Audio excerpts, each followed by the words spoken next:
Good morning, students. I am Hitu, PGT English from Suraj School, Rewari. Today, we will discuss the second chapter. We are not afraid to die if we can all be together.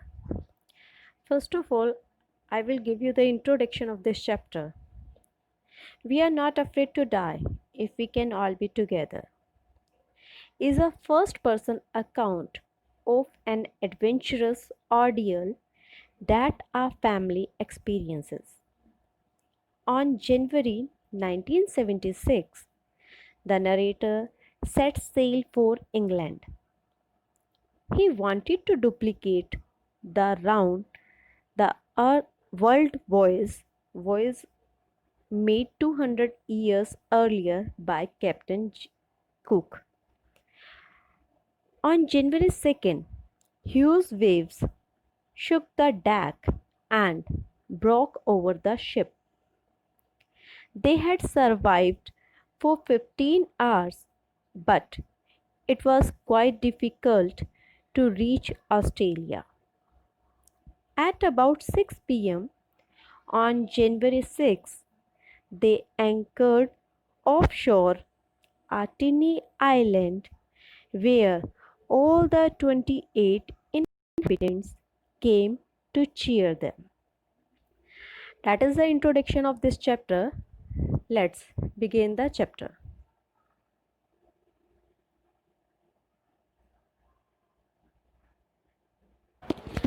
Yes, student. First of all, just pause the video and take a reading of this page.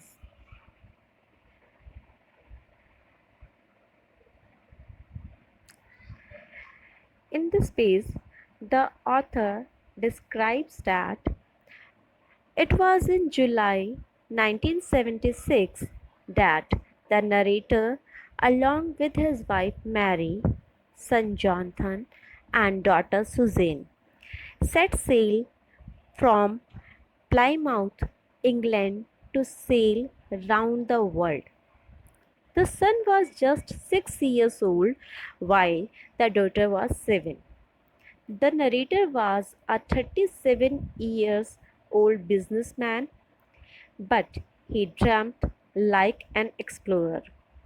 He wanted to repeat the performance of Captain James Cook made 200 years earlier. For 16 years, he had been improving his seafaring skill in British water. He invested all his savings on fitting and testing out a boat called Wavewalker. It was 23 meters long and 30 ton in weight with a wooden lower part. They had to cover 1,05,000 distance in 3 years. The first leg of the voyage up to Cape Town, South Africa, passed pleasantly. Before heading for the east, the narrator hired 2 crewmen, an American named Larry Vigil and a Swiss named Herb, for their help. He knew that the southern Indian Ocean was very rough, stormy, and dangerous. Yes, student, again just pause the video and read the first 3 paragraphs. Yes, Peter. In this paragraph, the author describes that as they left Cape Town, they began to face strong winds which kept blowing for few weeks. But the gales did not frighten him so much as the size of the waves, which were up to 15 meters high, almost touching the mainmast. On December 25, the boat was 3,500 kilometers east of Cape Town. In spite of foul weather, they celebrated Christmas. They hoped still that the weather would change, and it did change, but for the worse. On January 2nd morning, the waves rose very high. They were sailing slowly. The ship rose to the top of each wave as they hit it. The wind screamed. To slow the boat down, they dropped the storm sail and put a heavy rope in a loop across the back part of the boat. They equipped themselves with lifelines, oilskins, and life jackets. Then they waited for the greater danger ahead. Yes, student, again, just pause the video and read the remaining paragraph of this page. According to these paragraphs, the first sign of approaching disaster came with an evil silence. The wind dropped and the sky became dark. With a deafening roar, a cloud like thing hit the ship. It was, in fact, a strong and high wave. The death seemed quite at hand. The roar increased to thunder. The back part of the boat moved up. An explosion shook the platform. A wave broke over the ship, and the narrator's head hit against the wheel. He felt as if he was being swallowed by the waves. But he did not lose hope and patience. The boat was almost turning over. The masts and poles lay flat. The narrator grabbed the rails. He was tossed around the deck like a rag doll.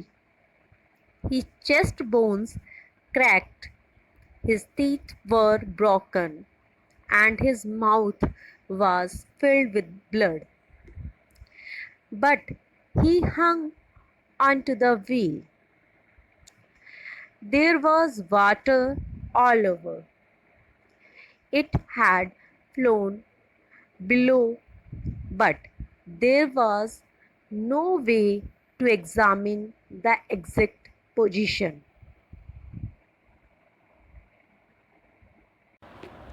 Yes, student, again, just pause the video and take a reading of this page.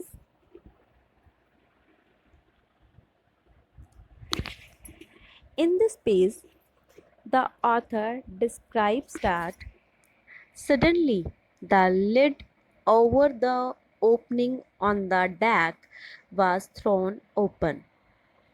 Mary screamed that the lower part of the ship was full of water.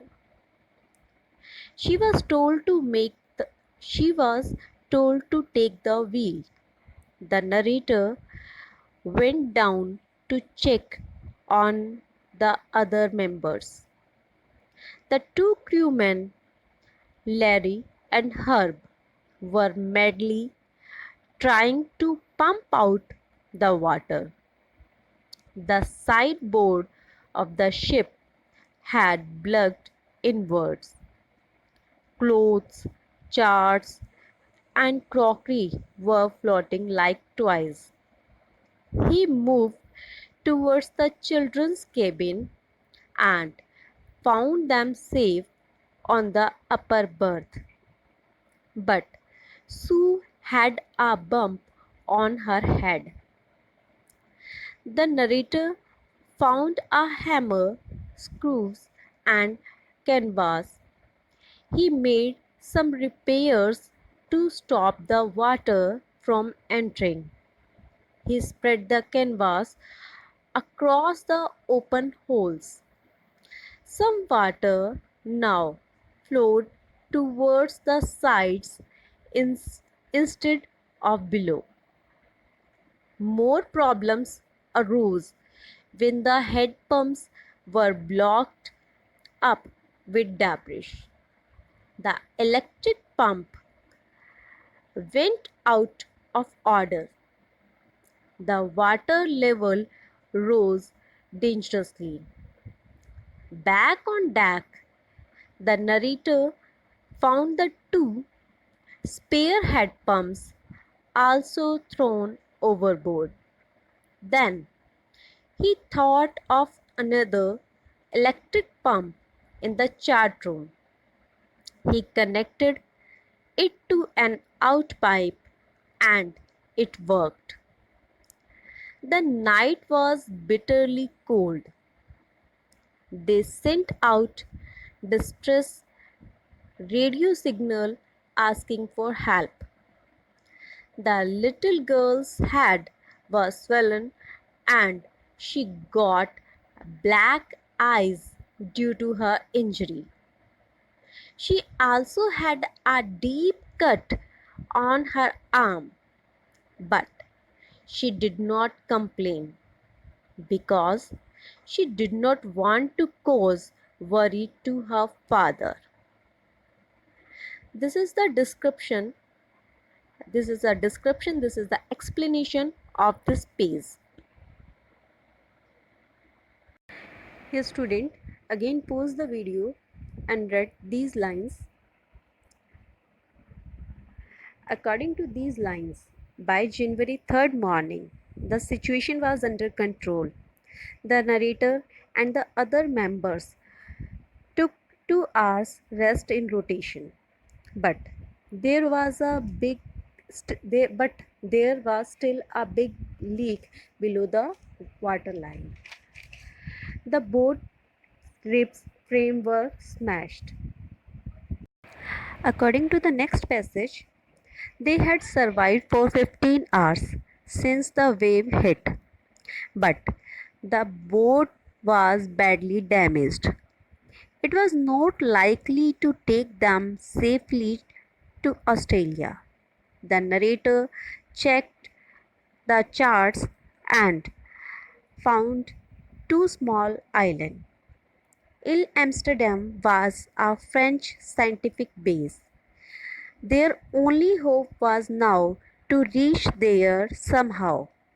So they headed for those islands. Even their additional engine were also out of action. Again, pause the video and read the remaining paragraphs. In these paragraphs, the author described that on January 4, after 36 hours of continuous pumping, they could pump much of the water out. The water was still coming.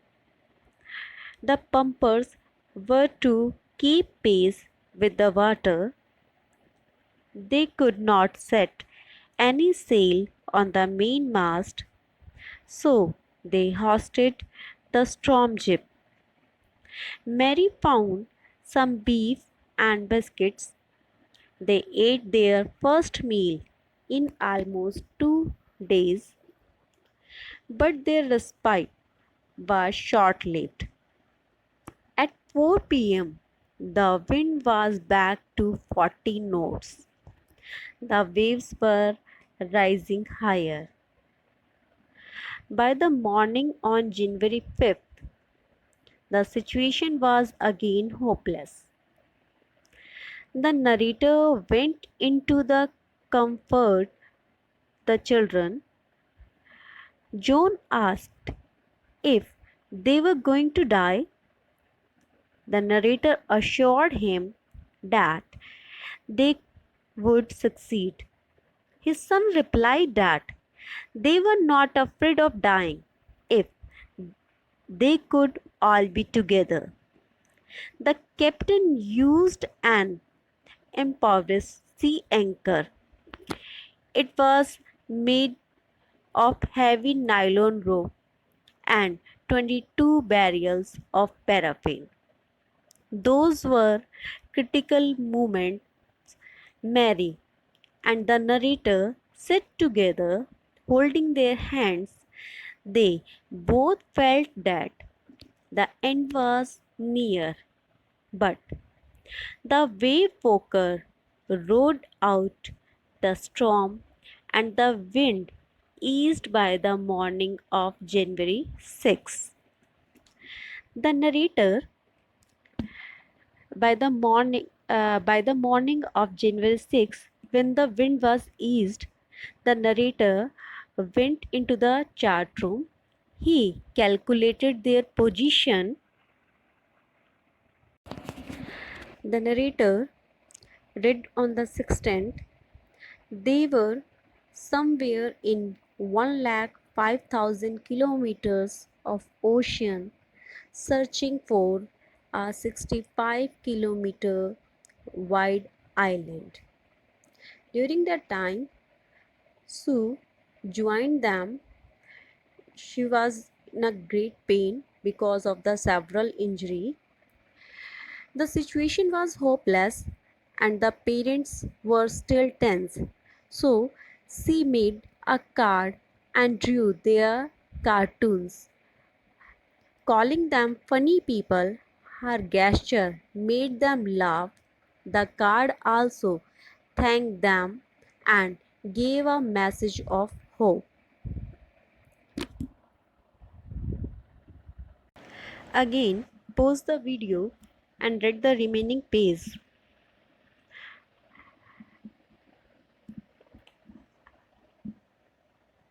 In that passage, the author described that he checked and rechecked his calculation. He was facing a problem that he lost his main compass and now he was working with a spare one which was not correct. So, at about 2 p.m., he went to the deck and asked Larry to steer a course of 185 degrees. If they were lucky, they could expect to see the island at about 5 p.m.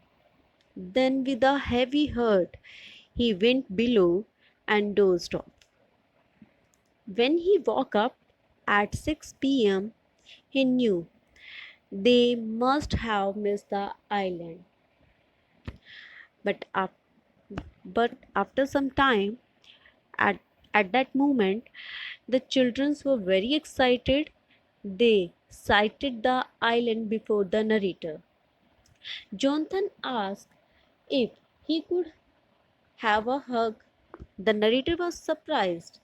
The son declared that he was the best daddy in the whole world and the best captain. The narrator replied, "Not today." The children shouted that the island was in front of them and it was big. It was as big as a battleship. When the narrator rushed on the deck, he was relieved to see the outline of Ile Amsterdam. It was a French base. It was a black piece of volcanic rock. It had little vegetation, but still it appeared to be the most beautiful island in the world. They anchored offshore for the night.